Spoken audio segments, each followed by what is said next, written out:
play the part of Sylvia. And Sylvia is a dog.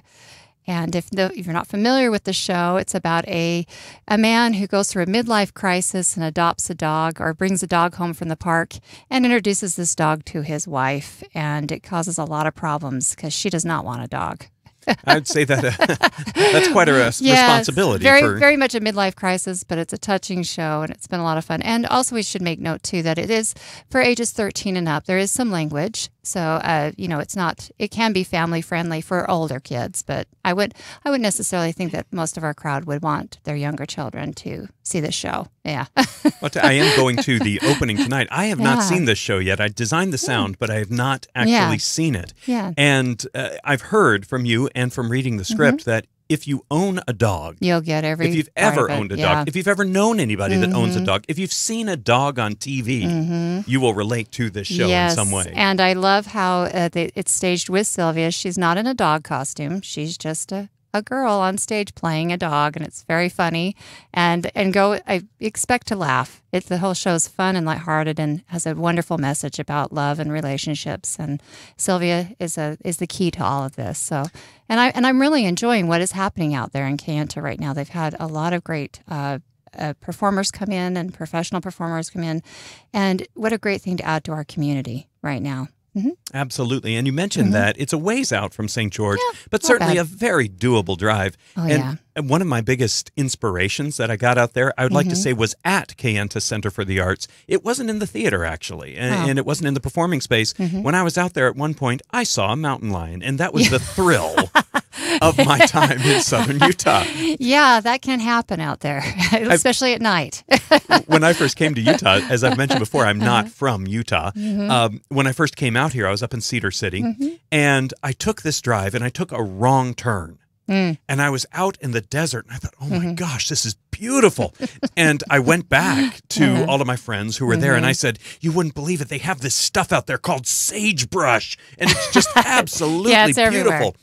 And so they made fun of me about my sagebrush tour that I would take every and so you often. can see, there's a lot of wildlife out there. And including the humans that are out there too. They're pretty crazy and wild, and people playing wildlife, Sylvia. But it's a beautiful venue, and they've had so many wonderful shows out there right now. And I'm glad that they're starting this up out there right now because they are wanting to bring in equity actors out there and just to do smaller events. It's only 2 weekends, so you have to hurry and grab your tickets now. But it's been a wonderful and an honor to work out there. We've done how many shows there now? This will be my 4th. Oh my goodness! I think I've worked on 3 so far. I stage managed Art, which was with Gary Morris and also Gary Morris. Gary Hayes. Gary Hayes. And Gary. Who is Gary Morris? That name is in my head. Kent Hayes and Gary Morris. Now you're right. Yeah, you were right. Got it. Yes. Now you're confusing me. Sorry, Gary. We love you. Gary and Kent, if you're listening, you have they my understand apologies. perfectly. Yeah. Yes. And that was with Philippe Hall. He did art with them. We had just had him on the show Tuesday. Absolutely. And it was exciting to have Philippe on because not only has he worked as an equity actor around, and we actually shared a lot of venue experience and a few personal experiences as well. But he's also a very accomplished singer, and we got into that. And I had to reveal, as I do so often on this show, a lot of my own ignorance about the voice, about that in music. We're okay with that. Yeah. Which we're all ignorant. It takes me to, and this is one of my favorite parts of the show. I'll say it's always a thrill to get to know our guests and get to know them as people. Yes, we want people to understand the art that they do and the opportunities that everybody here in Southern Utah has to participate, but getting to know the people.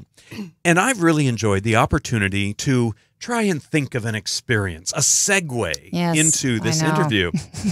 So today... Oh, I can't wait. I'm going to go into the Wayback Machine, all the way back to 7th grade. 7th grade. 7th grade. And the reason I remember it was 7th grade is because my voice was less than stellar. Was it at up here? that point. Well, it was actually in 6th grade. The problem was in 7th grade, it started to go all over the place. Oh, okay. And it was totally embarrassing. It was in Mr. Felton's history class.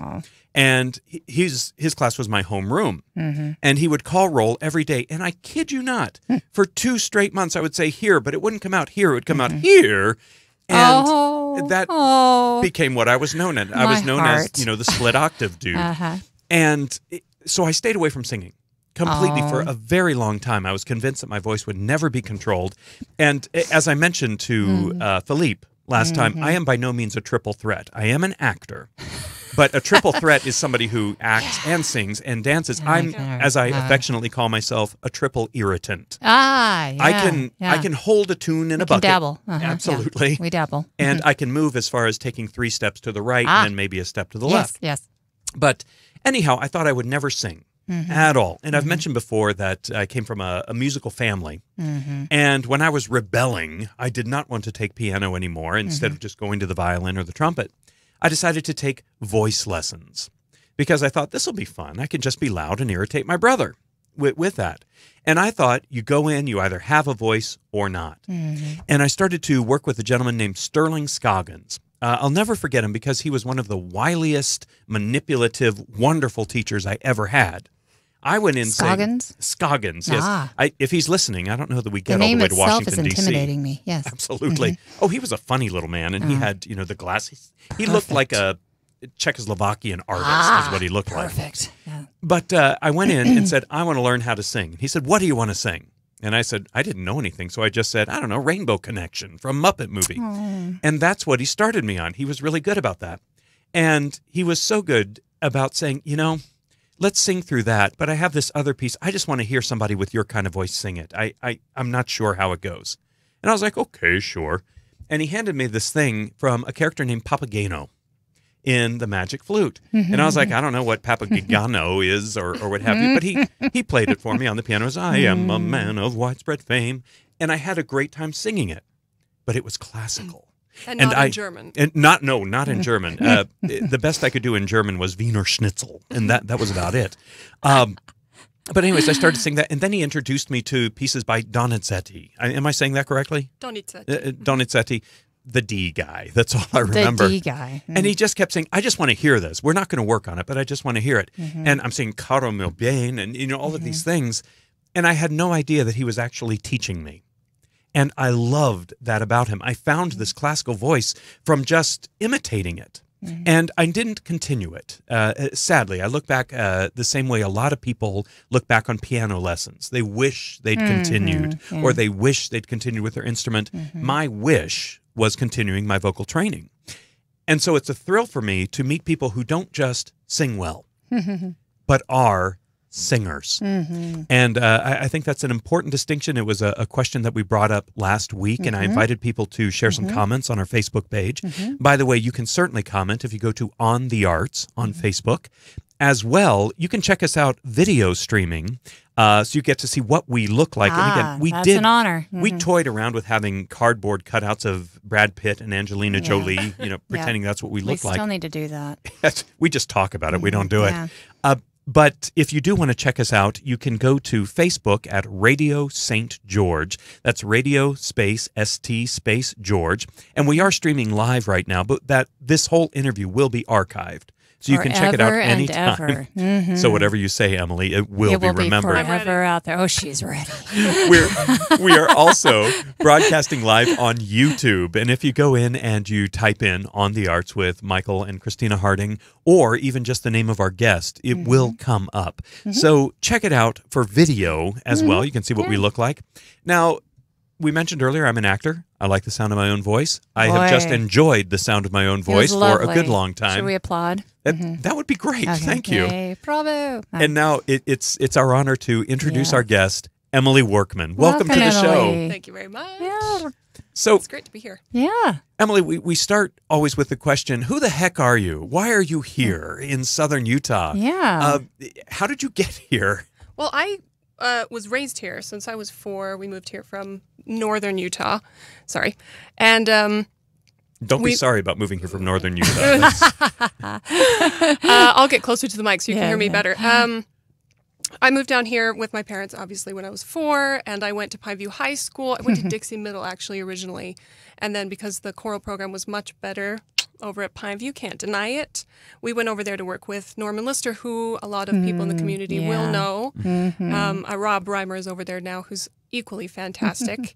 And did the musicals there, was choir president, did all the things. I was actually Art Sterling Scholar in high school, not music.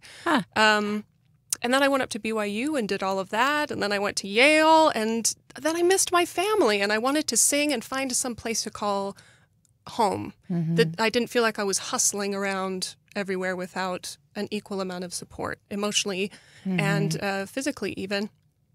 So I came home and kind of set up a place for myself here. And I wasn't exactly sure what it was going to look like.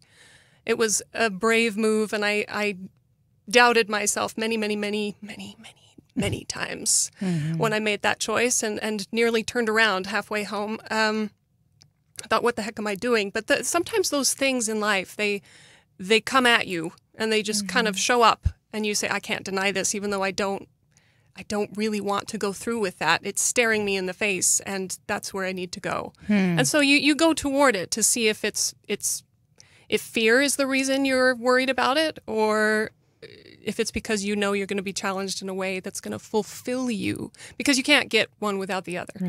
And so to me, I really hate running away from fear.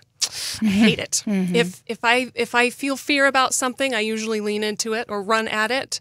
Somehow it's just a part of my personality, and I was a little bit afraid of that choice of leaving the grandeur of Yale and the idea, the mystique it gave me, and all pride, right? All pride. And so it was finding where I could be, where I could enjoy music again, where it could bring order into my life without the chaos of becoming an expert at it. Because I think when we're becoming a master of something, there's a lot of chaos that goes into it, where we're being confronted daily by our inadequacies and the ways technically that maybe you aren't in line with the proper presentation, or the way the author or the conductor intended you to perform something. You're just constantly affronted with all of these failures even, or potential failures.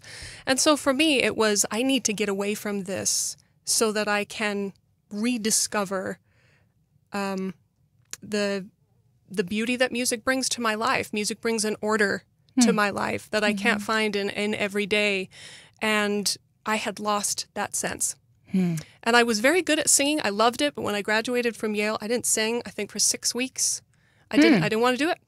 I didn't want to share this with anybody for a little while. I needed it to be mine. I needed to rediscover her. It's a her.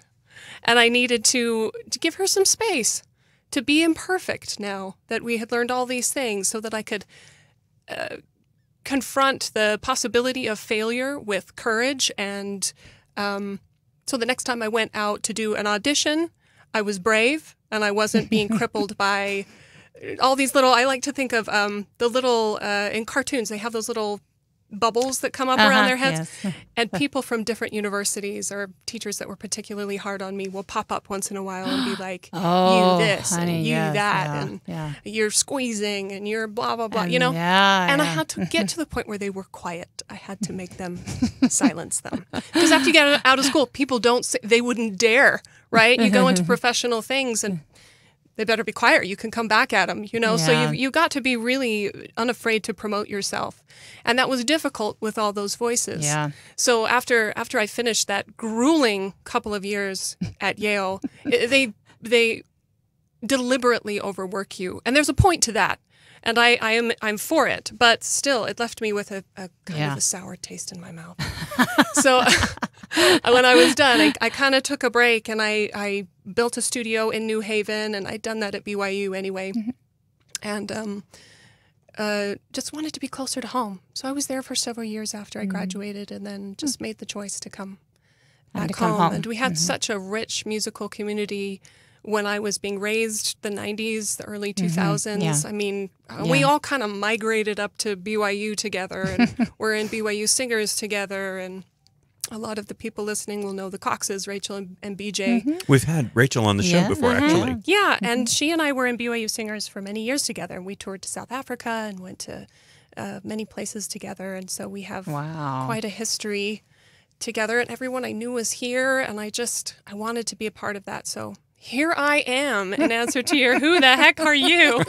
Welcome back. If you've been in St. George for any amount of time, you know the Workman name, especially in relation to music, because my My brother Tim has a doctoral degree in choral conducting, and he's at the University of Arkansas, Fort Smith. And I think he played Freddie in Liza Doolittle.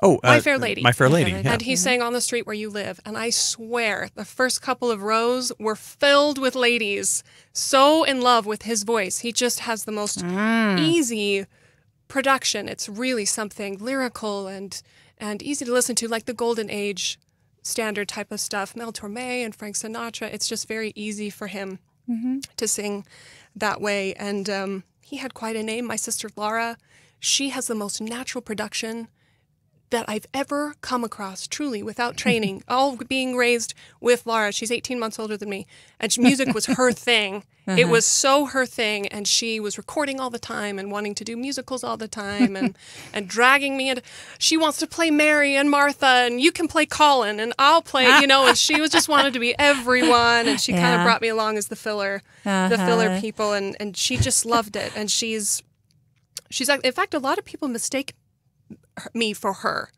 because she was such a musical presence here in town. She won a lot of competitions. Yes, she did. She has a diva. She sang the diva dance from The Fifth Element. It's on YouTube. It has 7 million views. Cool. Like she's very, very talented. And she's got skills that I couldn't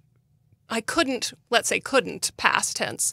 I couldn't imagine competing with because I had this big kind of heavy voice. It was, people kept calling it chocolatey, and I thought, yeah, but it feels heavy and it feels very round, and I don't know how to sing with that clean, clear production that a lot of boys' choirs sound like, and there's not a lot of resonance involved. It feels like one stream of sound instead of a sparkling cavern of noise, you know what I mean? And I didn't know what to do with it. So I really resisted the path of the rest of my siblings, and I'm the 6th of 7. So I had 5 older siblings who were all musicians studying music at BYU, doing music. Laura did music, Tim did music. My sister Amy started in music, and then her passion presented itself, and she edits for New York Times bestselling novelists, and she's fabulous. And my brother Andy has a beautiful countertenor voice. He's my oldest brother who plays with the Southwest Symphony. He does timpani and percussion. Just naturally very talented people, but we talked about it too. And I hate what I just said, naturally talented, because we worked really hard. Yes, we you were did. raised at it. We were constantly thinking about harmony and tuning. I mean, people go through tunnels and they hold their breath, and we held barbershop posts. So we would see how long we could hold harmony together if we could hold the phrase throughout the whole tunnel. And sometimes I hated it when I was little, being the 6th. I was like, I want to do my own thing. I want to Irish dance and talk about horses. And, I wanted to live my own life. I did that for a while. Yay! And so it wasn't something I could get away from very easily, music. And I really dragged my heels when it came to participating in it. And I think for me, I knew it was because I didn't have an indifferent attitude toward pursuing it. I was influenced by others, and I recognized at a very young age that there would be a lot of criticism that would come with it, sometimes emotional, sometimes not, sometimes with the intent to harm, and most of the time with the intent to help me or develop my talent, which I also resisted because that was emotional. Everything was emotional to me. If you think that I need to improve my voice, you don't like it. It was a very childish way of viewing performance in general, I think. And so I didn't do anything. I didn't ever want to take many of the solos. In fact, I would kind of back out of them in high school because I didn't want people to think that I thought I was all that. I was more interested because I knew I had the talent, and I knew that the natural choice would be me. And I didn't want that. I wanted to maintain a collaborative attitude. I wanted the Sopranos to feel like we were in this together, not, oh, Emily's going to get it anyway, why should I try? I resisted that. I didn't like it at all. And so I kind of backed away from a few things. If a soprano was struggling, I remember I had a mom of one of the kids in an ensemble that was preparing to go to solo ensemble, which is they're preparing for at the end of this month, actually. And she said, will you please fill in for this girl? She's really struggling. And I thought about it for a few minutes as a 17, 18-year-old. And then I said, no way. No way I'm going to do that to her. She's my friend. If you want this to happen, you tell her she's not good enough. Why would I do that? And just having to confront those ideas early on is an important part of this process. And so, I just resisted that big time. I didn't like what it looked like. I wanted it to look like something else. I wanted the world to be insistent upon excellence, but at the same time, incredibly positive and optimistic. Not in a fake way. I mean, don't fake at me. People, you can smell that a mile away.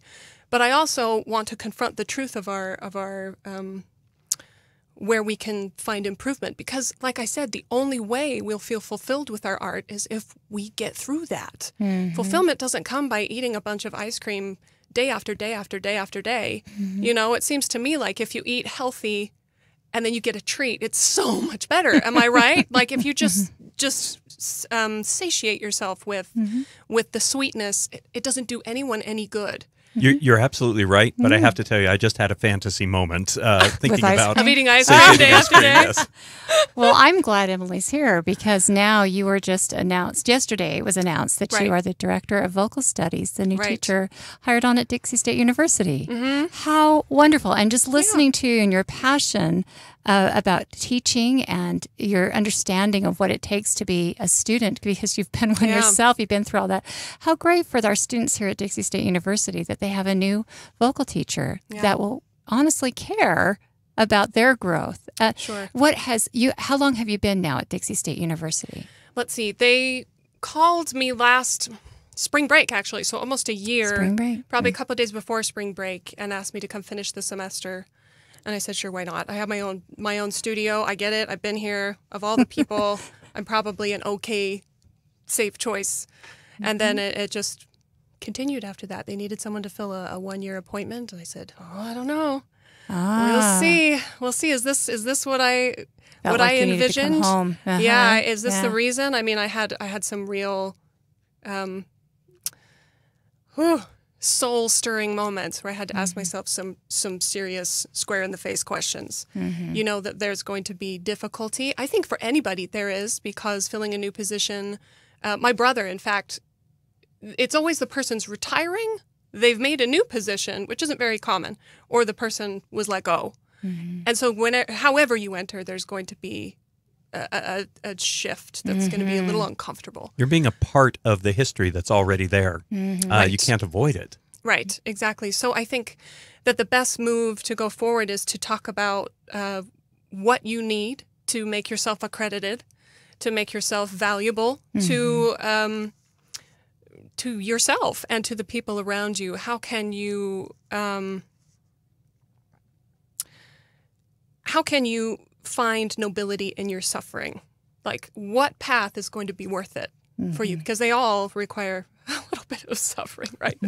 So how can you be useful to others in pain? And that's kind of how I feel about this job. And I've had other people kind of come into my life when I've struggled to be a better singer. And I really struggled with my voice. It did not have an easy birth. Well, now, you said you wanted to help others in pain. Can you elaborate on that? Just the pain of life. Pain of life. Yeah, I think that's what the arts do. I think that music is the best pathway to be engaged in something deeply meaningful.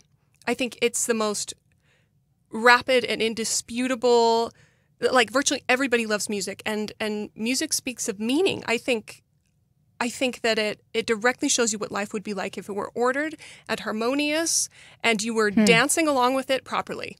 You know, and it gives you a psychological integrity. It helps you to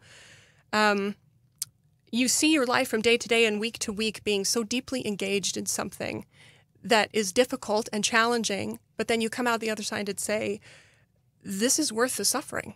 And I think that's what the meaning is in music for me, is that you come to that moment. And it took me a while. I mean, because it was so deeply ingrained in my family, I just took it for granted.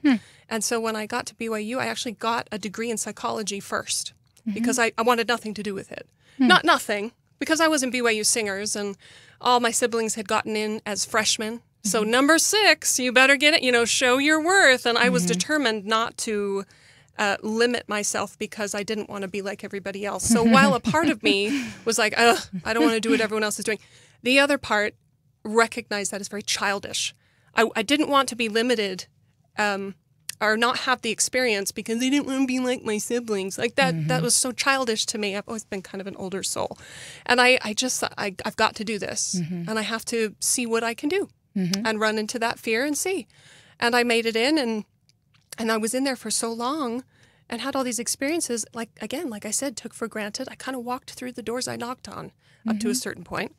And then, which doesn't happen to a lot of people.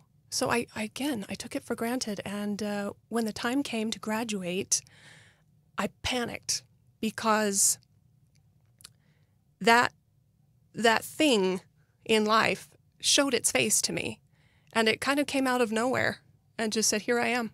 It's time. You're ready. And I remember the moment that it happened. And I was around some of my friends, and I just went home, and I had this real existential experience with it because I'm a very rational person. I don't do a lot of meditation. I think I should. I'm trying to a lot more.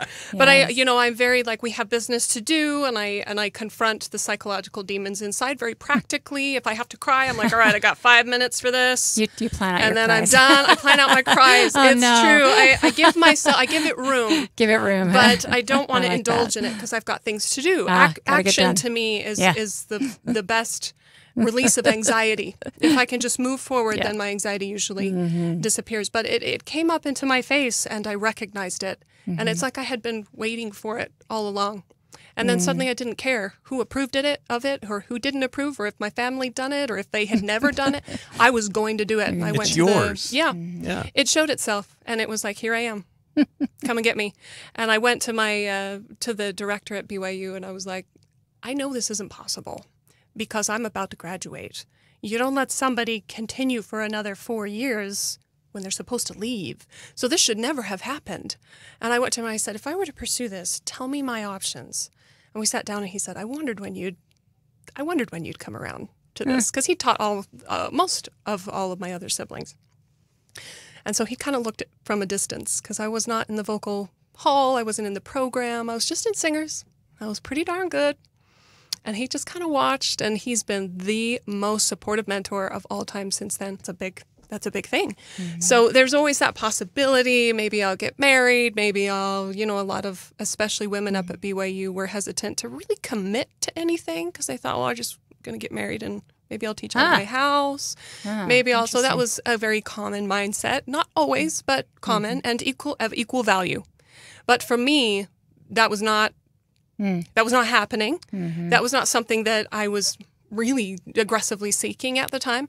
It was music, and it showed itself, And I went, well, it's not like it's a man waiting around, so I'm a man so named music. I didn't even think about it. Honestly, I didn't even think, but that could possibly. No, it showed, and I went after it. And so I got in the program, and I was the lead in every opera we did after that.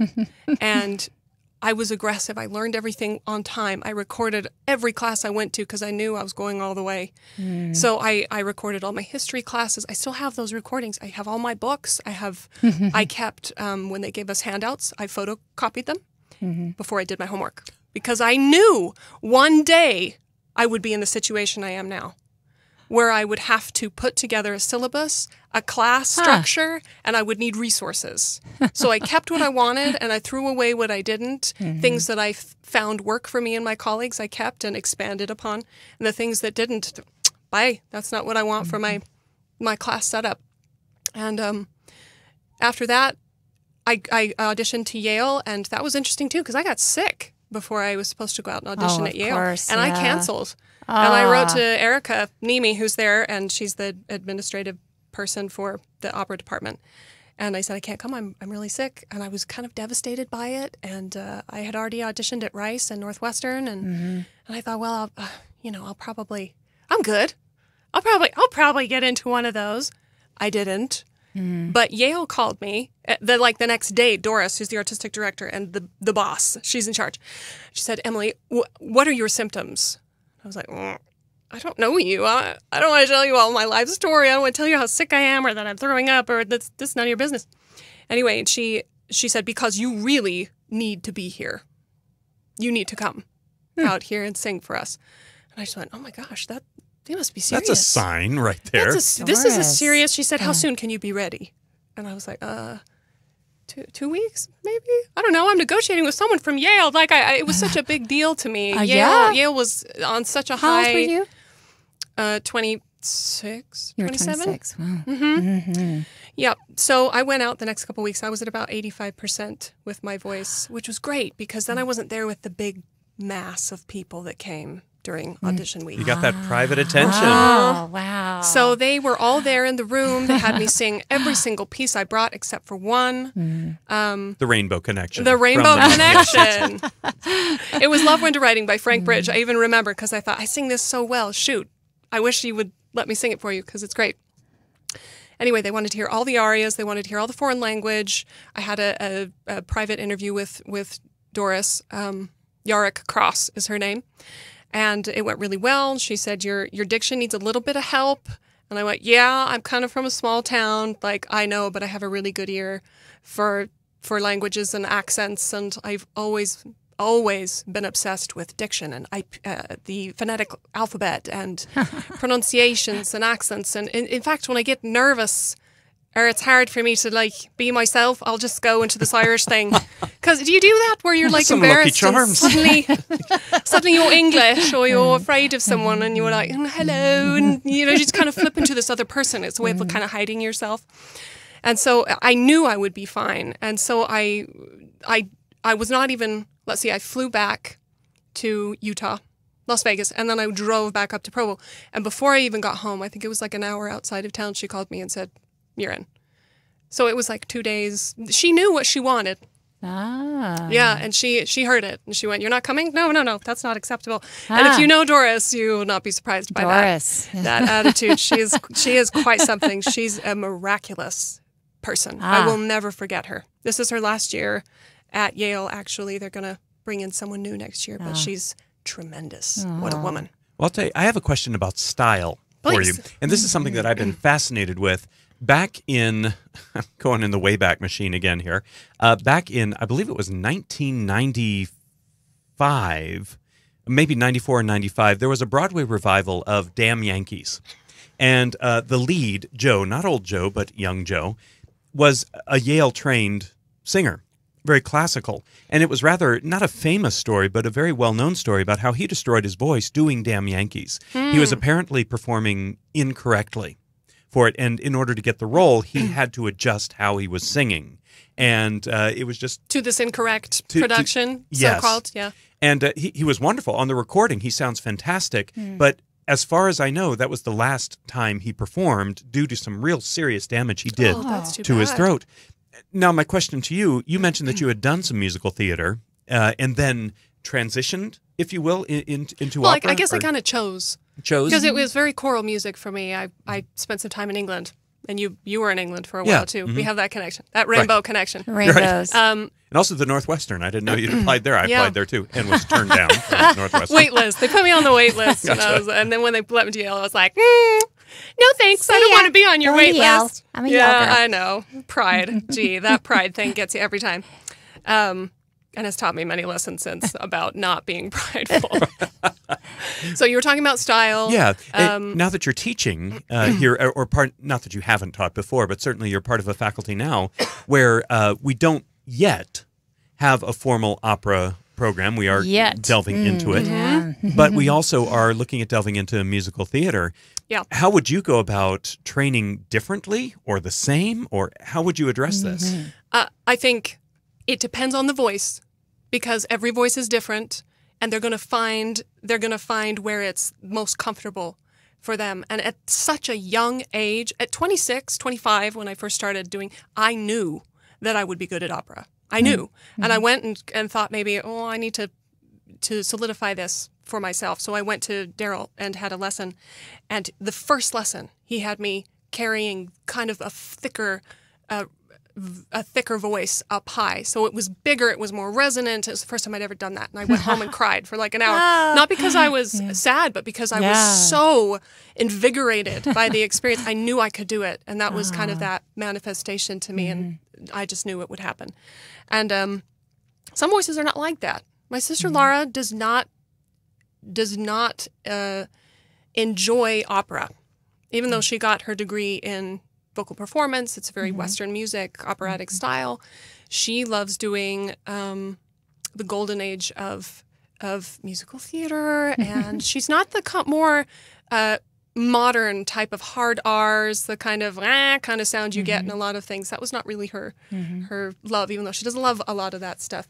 But she had a much more let's see, the Music Man type of sound. Julie Andrews, it's very clean, very, for lack of a better word, classical in a lot of ways, simply because the structure of it is cleaner, it's less aggressive, it's just a different place, right? And so when you talk about style, training both, you have to address breath first of all.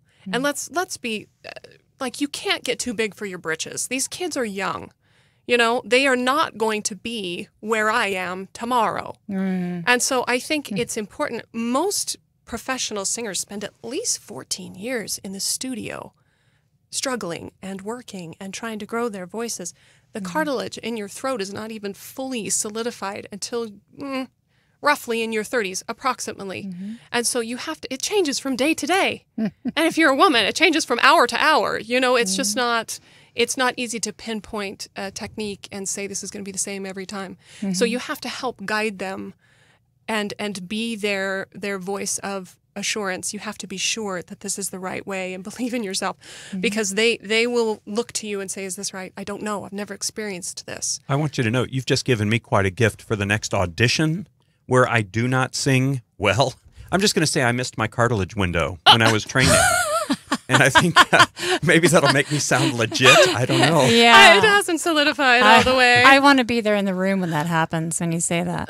Actually, I've been in auditions where maybe something like that was necessary. But I'm sorry, I interrupted you. And I both know. I mean, listen to Judi Dench sing Send in the Clowns. Yeah. She makes me just lose Or Glynis all the Johns. tears. Yeah. My Holy goodness. cow. Yeah. And she's not what I would call a trained singer. Yeah.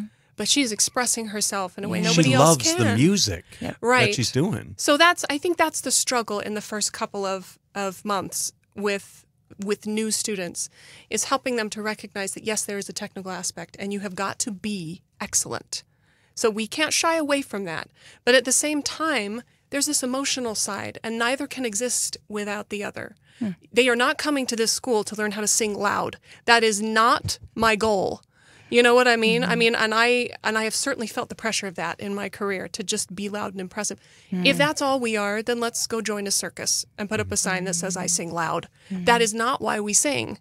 Yes, to be impressive occasionally, and there are some songs that certainly do that. But for what point? Like, for what purpose did Puccini orchestrate these massive swelling moments? There's always an emotional drive behind it, something that maybe we don't talk about in our private circles or in public, something that speaks to, I mean, you don't have to dig very far in people to find some serious trauma in people's lives. And I think we all have it. And it's not always appropriate for us to share, or maybe we don't feel like we can be honest about it. And to me, music is that place. It's that place where you can give that experience a voice. That can be hard for people to express when they start to sing. And often it will overwhelm them and make them cry more than once.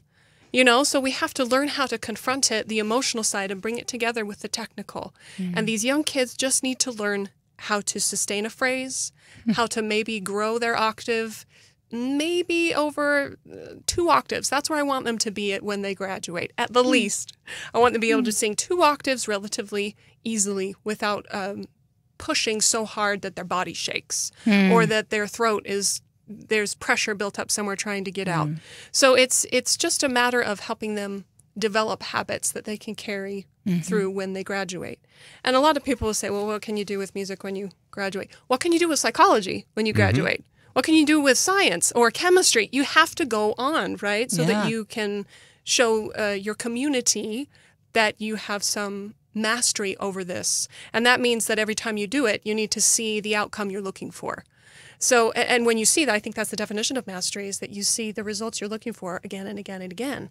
And if you're not seeing that, you need to take a hard look at your pride, make sure you set it over here, and reassess where maybe there are some holes, and not let it get you down, because that can really humble you really fast. So to me, that stylistic thing, right now for young kids, especially at Dixie, where we're kind of a young school, I'm thinking about the colleagues that I know, the people that I know that I could bring in and help. And I have to be careful about the expectation, because a lot of the kids won't be able to do what they're asked to do. Because right now they're just they're doing German for the first time. Or, auf is a really hard thing for them to say. Just hearing those vowels and putting it in their mouth is a difficult thing, and I don't want them to feel like I'm trying to push them into being like Yale. I'm very aware of that. I want to push them so that they feel satisfied when they're done and fulfilled, but not to the point where I'm like, well, you should know this. You're blah, blah, blah, blah. I don't want to drive them to that. I want them to feel happy with the amount of hard that I give them, Well, what I'm loving about what you said, and this comes down to a teaching philosophy, there was a guy named Rafe Esquith who got National Teacher of the Year from one of those organizations back in, I think it was 1996. And I've always been struck by something he said. And he was talking about the 3 R's, reading, writing, and arithmetic. But he said he doesn't teach a subject, he teaches students. Yeah. And I do like what you were saying there about you're a voice teacher, not to teach them this is the way, but to help people find who they are, and then hopefully they can find a way, and you can show absolutely. them. Especially through pedagogy, because when you can write about it and you can talk about it, you're deadly. If you can say these are what harmonics are, and these are what breaks look like. This is what, I don't want to say absolutely, but these are what the theories are. This is what the standard and popular literature is saying. If you can educate yourself that way, you really are a very deadly weapon. You can come into any situation and say, this is what I'm hearing. And when I hear a sound like this is usually it's usually accompanied with this vocal issue, and that vocal issue sounds like this. If somebody starts to sound like Kermit, I know right away their tongue is pulled way back, right? In their throat. They're swallowing, something's not right. And so we'll do a lot of things, grab your tongue, pull it out, to try and help them find the equilibrium. And usually that's because the mouth is too open and they're afraid. And so they start to pull their tongue back because it makes them feel safe. And so there are all sorts of things that you can't discover until you have seen it happen, which is why masterclass is such an important thing. And having constructive comments in masterclass. And the kids, I read some of their comments the other day. I have them comment as intelligently as they can and without emotion. If I see any judgment, we're going to have a come to Jesus meeting. Like there is no judgment in that class. There had better not be. You better not talk when somebody is singing. You better be respectful. We're just analyzing without any emotion and tons of positivity what's going on, so that we can help people in the future and ourselves. Because the goal for me is, eventually I want you to not need me. I don't want to be a rabbit foot on your keychain where you can't warm up without me. You have to call me and, my voice isn't blah, blah, blah. Let's address a couple of things. Breath. Are you doing this? Are you overblowing? I call it that a lot, where you're just cuddling out of your breath. Go out and it pops a little bit. Are you a little too hyper? Are you, let's address these things. And I give them those tools. So, but like I said, the comments in class were amazing this last couple of weeks. Well, it sounded like this was happening. I wonder if she was a little bit more aware of the line, if she would connect a little bit more to her breath. I do this in lessons all the time, and I heard her do that. Is it the same thing? Like they're just coming up with brilliant things, and it makes me so excited because I know that they're going to be challenged that way as soon as they graduate. People are going to expect them to know what they're talking about. Well, Emily, I'm very sorry to let you know that we have actually hit the end of this this session. Goes by so fast. It really doesn't. I think that there's so much more to say, and you're certainly welcome back on the show at any point. Anytime, yes. I'd love it. I do want to thank you so much for being here in the studio with us. Thank you it's for having exciting me. to have you here. And like I said, this is about getting to know the artists, and we appreciate you sharing of yourself professor here. Yeah. And I would encourage our listeners, keep an eye and an ear out for Emily Workman's performances around here. I know that you do perform with small ensembles quite often with Dr. Kawai. Yeah, we're doing one at the end of this month. I think it's the 28th. I'm going to get that wrong. You have to go on Dixie's website. It's the early music. Okay. That's it. I'd highly recommend you check this out. Please keep your eyes and ears open for other events. Anything else that we need to cover here? We will not be here next week because of spring break, so they'll probably do reruns of us. We're not going to Cancun. Yeah, we're not going anywhere, that, but we're going to take a break. Yeah, but on the 19th, March 19th, we'll have Deborah 3D on, and she is a playwright that's had some of her plays read at Plan B Theater up north and at the Utah Shakespeare Festival. So we're real honored to have her on our show. So we do hope you'll keep on listening. And until we get an opportunity to talk to some more fascinating, wonderful artists here in Southern Utah, we hope that you will keep your focus on the arts.